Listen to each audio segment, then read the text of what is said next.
Terus dari situ nanti dia nulis antara lain. Karya-karyanya Freire banyak.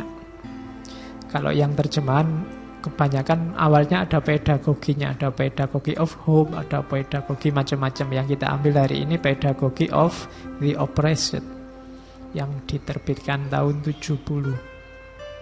Jadi ini pendidikan kaum yang tertindas. Karena menurut hemat Freire di dunia ini struktur yang perlu dipihaki kalau adalah struktur yang menindas. Jadi struktur yang harus dipedulikan itu kalau ada struktur yang menindas. Menindas itu berarti tidak setara. Ada yang di atas, ada yang di bawah. Ini harus diperjuangkan. Karena begitu ada struktur yang semacam ini, pasti tidak adil dari awal sampai akhirnya. Yang susah mesti yang di bawah. Nanti kamu yang di bawah dihibur-hibur, tenang aja, dunia ini berputar, kadang di atas, kadang di bawah. Tapi biasanya yang atas tidak mau muter ke bawah. Akhirnya mereka beli rem yang agak pakem, jadi kamu yang di bawah terus. Diatur segala strategi biar kalian tetap di bawah.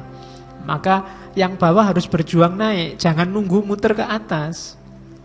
Sekarang kan kalian mungkin sering, alah tenang aja, roda berputar, tunggu aja nanti kalau saya di atas. Loh kalau kamu nunggu ndak ke atas, kamu harus naik ke atas.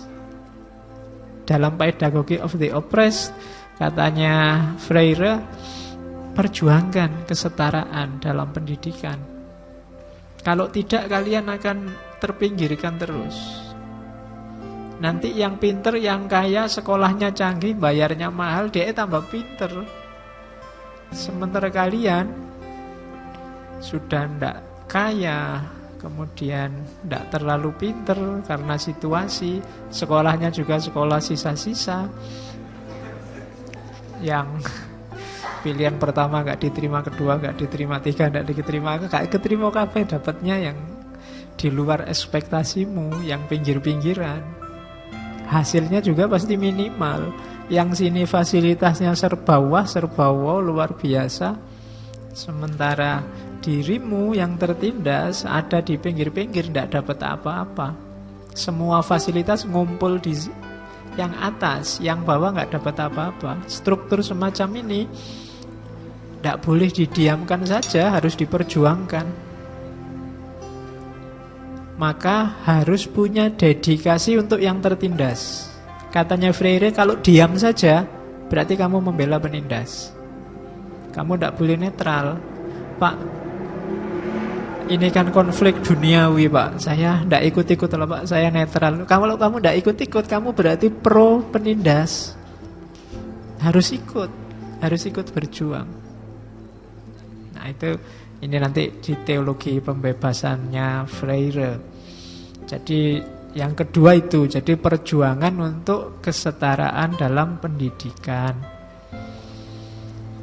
Maka sistem pendidikannya harus sistem pendidikan, kalau di Freire nanti yang basisnya kultural dan pembebasan. Basisnya kultural itu materi pendidikan, itu materi yang kontekstual sesuai kehidupan kita, bukan materi-materi yang jauh, yang tidak ada hubungannya sama hidup kita. Dan pembebasan, tidak ada lagi strata hierarki, siapa lebih tinggi, siapa lebih rendah, setara. Kemudian isu banking education nanti kita bahas di belakang.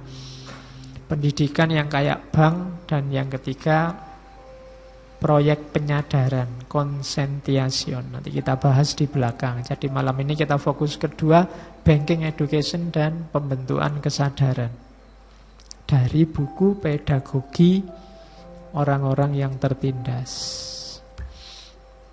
Oke, katanya Freire, transformasi pendidikan tidak akan terjadi kalau tidak ada transformasi sosial.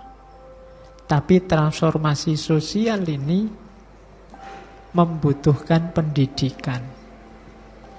Kenapa sih tadi ada orang kelas atas, ada orang kelas bawah? Struktur sosial.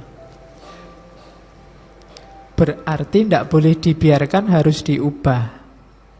Untuk memulai perubahan itu kita butuh pendidikan. Jadi butuh orang-orang terdidik.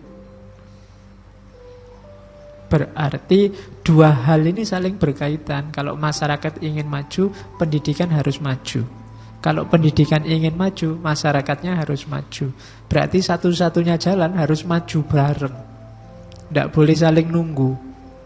Pendidikan nggak boleh ya nunggu Pak, nanti kalau struktur sosialnya sudah bagus, pendidikan kan juga bagus. Tidak bisa, karena struktur sosial akan berubah kalau pendidikannya juga berubah. Yang pendidikan juga begitu, dia tidak bisa nunggu struktur sosial. Jadi dua-duanya saling butuh. Maka nggarap dunia sosial berarti nggarap juga pendidikan.